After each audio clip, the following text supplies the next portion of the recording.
Mari lihat, mari berkaca bahwa orang lain yang kita lihat belum tentu sebahagia kita.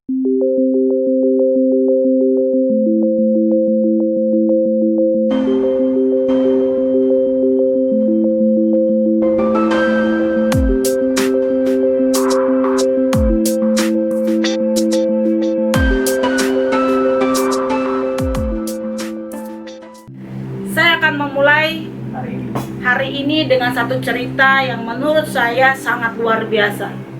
Saya dikasih kesempatan oleh Tuhan untuk ketemu dengan seorang wanita yang sudah lanjut usia. Kenapa orang ini begitu luar biasa di mata saya? Karena pada saat saya melihat begitu banyak orang-orang yang sudah tua di jalanan gitu ya, di tempat-tempat umum di mana mereka melakukan hal-hal yang umum pada umumnya ya, untuk meminta belas kasihan. Tapi saya pernah bertemu dengan seorang wanita yang sudah tua yang berbeda daripada yang lain. Dia menawarkan dagangannya yakin dengan tidak memaksa, tidak meminta belas kasihan.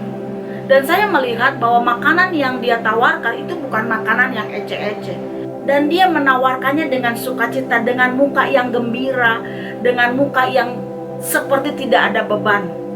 Harganya nggak begitu mahal. Satu plastik itu kira-kira Rp7.500. Dan saya melihat dalam kantong itu mungkin sekitar ada 10 atau 11 kantong. Yang saya mau ceritakan begini, saya percaya wanita yang sudah berumur itu kira-kira umurnya mungkin di atas 60-an. Dalam hati saya berpikir, orang ini luar biasa. Kalau dengan pemandangan yang umum, saya melihat bahwa kadang-kadang orang menawarkan sesuatu yang memang mungkin tarafnya adalah belas kasihan. Saya tidak menyalahkan itu dilakukan oleh banyak orang dengan usia yang sudah lanjut. Tapi berbeda dengan wanita ini. Dia tidak memaksa. Dia tidak terlihat mukanya yang memelas. Dia tidak menunjukkan bahwa dia lelah. Dia bersukacita pada saat dia menawarkan. Sehingga pada saat dia sampai ke tempat saya sangat tergerak untuk membeli. Dan saya mulai tergerak untuk bertanya kepada dia, kira-kira apa yang menggerakkan dia untuk berjualan di usia yang lanjut. Dan dengan sukacita dia menjelaskan. Dia katakan begini, saya tidak ingin duduk diam di rumah menunggu anak-anak saya atau cucu saya memberikan saya makan. Saya tidak mau tergantung kepada mereka. Walaupun mereka sanggup untuk memberikan saya dana ataupun biaya untuk saya hidup. Tapi saya sangat bersukacita kalau saya bisa menghidupi diri saya karena saya masih hidup. Saya begitu tertegun mendengarkan jawaban yang sangat singkat tetapi begitu tajam.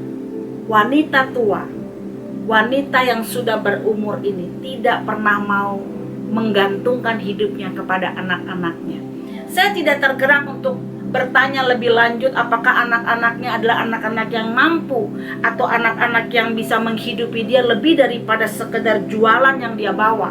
Tapi saya sangat yakin kalau saya melihat penampilannya tidak mewah tetapi bersih. Di situ saya bisa melihat bahwa wanita yang sudah berumur ini adalah wanita yang punya prinsip hidup.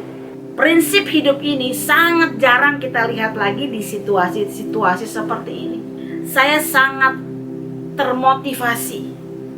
Saya berpikir begini, apakah saya bisa berkata seperti itu pada saat mungkin anak-anak saya di usia saya yang lanjut sudah pergi meninggalkan saya, sudah pergi dan asik dengan kehidupannya sendiri.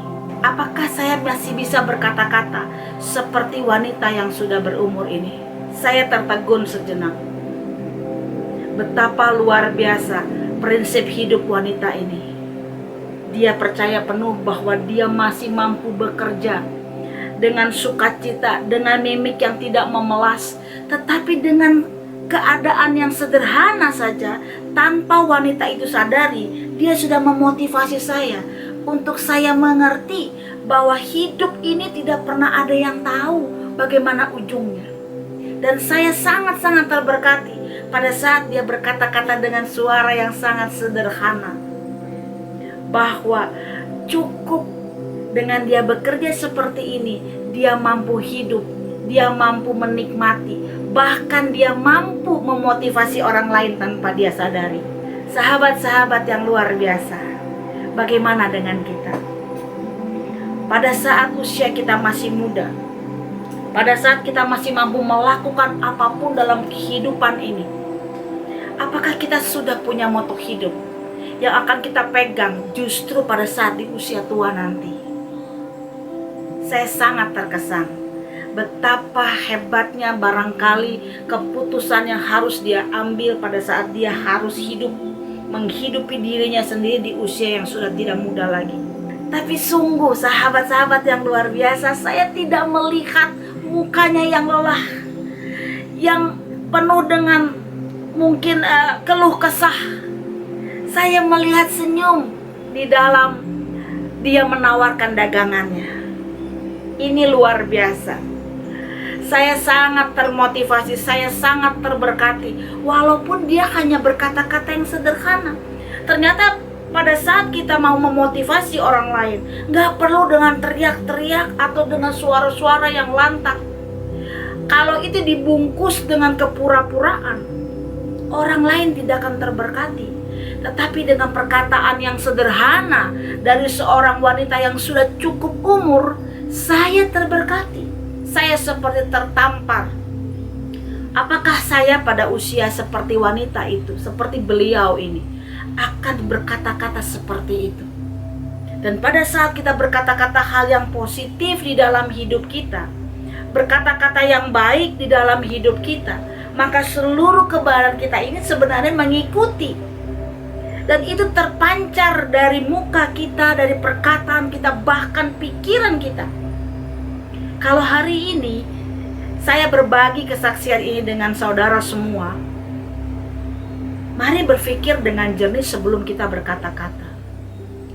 Kalau hari ini engkau sering kali mengeluh, sering kali mengatakan bahwa hidupmu tidak pernah benar, hidupmu selalu berkekurangan, engkau tidak punya motor saat teman-teman lain punya motor, engkau bahkan berhayal saya pengen punya kendaraan, mobil, pada saat engkau melihat orang lain punya mobil, gonta-ganti mobil. Engkau bahkan mulai berangan-angan punya sebuah rumah yang luar biasa, padahal penghasilanmu sederhana. Mari punya nilai kehidupan yang berbeda selain harta. Mari lihat, mari berkaca bahwa orang lain yang kita lihat belum tentu sebahagia kita. Jadi kalau hari ini saya mau berbagi bagaimana seseorang mampu bersyukur, dan rasa syukur itu ternyata bisa membangkitkan komitmen yang begitu luar biasa, walaupun diucapkan dengan kata-kata yang sederhana, ternyata itu bisa memberkati orang lain. Dan saya percaya itu bukan kata-kata yang asal, bukan kata-kata yang hanya di mulut saja. Kenapa? Karena saya tidak mengenal wanita itu, saya tidak mengenal ibu itu. Saya hanya melihat dengan hati saya betapa luar biasa pribadi wanita itu. Sahabat-sahabat yang luar biasa, hari-hari ini mari lihat sekelilingmu.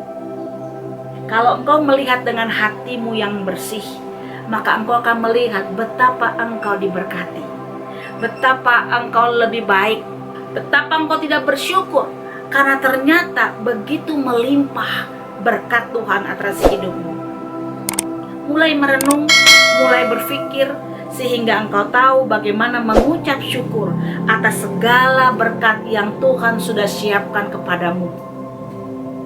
Sahabat-sahabat yang baik, kalau engkau dipertemukan dengan kesaksian hidup dari seseorang yang tidak pernah engkau kenal, dan ada damai di dalam hatimu, ada sukacita di dalam hatimu, ada sukacita berlimpah di dalam hatimu, saya percaya Tuhan sedang menegur engkau. Tuhan sedang ingin mendidik engkau. Tuhan sedang ingin membuat engkau menjadi pribadi yang luar biasa. Jangan tutup hatimu. Ingat satu hal, Tuhan punya rencana indah atas hidupmu. Mari terus lihat kehidupan ini dengan kacamata Tuhan. dan lihat, dengan pertolongan Roh Tuhan, engkau akan mampu bersyukur. Lihat sekelilingmu sekali lagi, lihat sekelilingmu saat ini.